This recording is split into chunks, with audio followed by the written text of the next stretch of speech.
Pernah nggak kamu merasa dunia ini terlalu cepat, sementara kamu masih diam di tempat yang sama?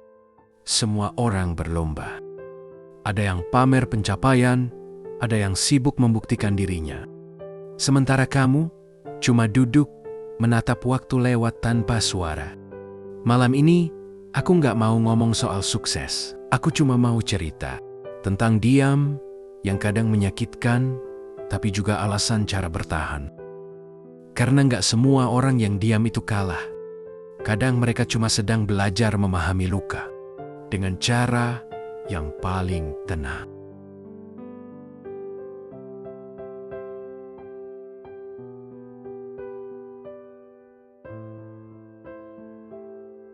Di zaman sekarang, semua orang ingin didengar, semua ingin diakui. Sosial media dipenuhi suara, semua bicara, semua berdebat, semua ingin menang. Tapi di tengah keramaian itu, kadang kita cuma ingin diam, bukan karena nggak punya pendapat, tapi karena lelah harus menjelaskan segalanya kepada dunia yang nggak mau mendengarkan.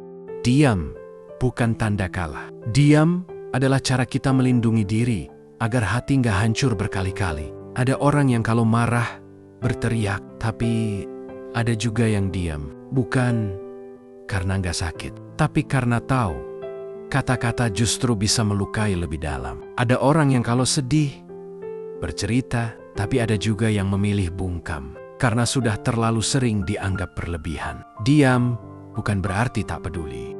Itu bentuk cinta yang paling tulus. Karena kita memilih menjaga daripada membalas. Dan di titik itu, diam berubah jadi kekuatan. Kekuatan yang hanya bisa dimengerti oleh hati yang pernah remuk. Kadang kita nggak sadar, diam itu doa yang paling jujur. Saat mulut nggak mampu bicara, hati tetap memanggil nama Tuhan dalam sunyi. Bukan lewat kata, tapi lewat pasrah. Lewat mata yang basah di tengah malam. Lewat dada yang sesak, tapi tetap menahan. Tuhan paham bahasa itu.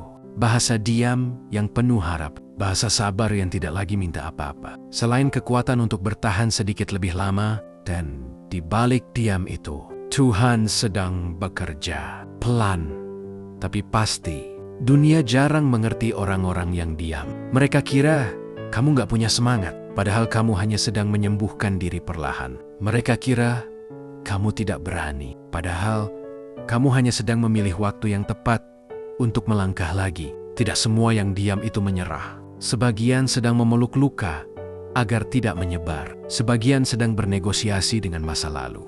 Sedang menunggu Tuhan menyentuh hatinya lagi.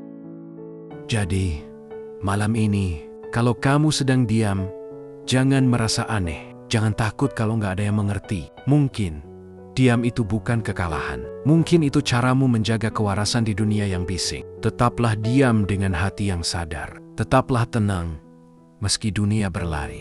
Kadang yang paling kuat bukan yang paling banyak bicara, tapi yang bisa tenang di tengah segala hiruk-pikuknya hidup.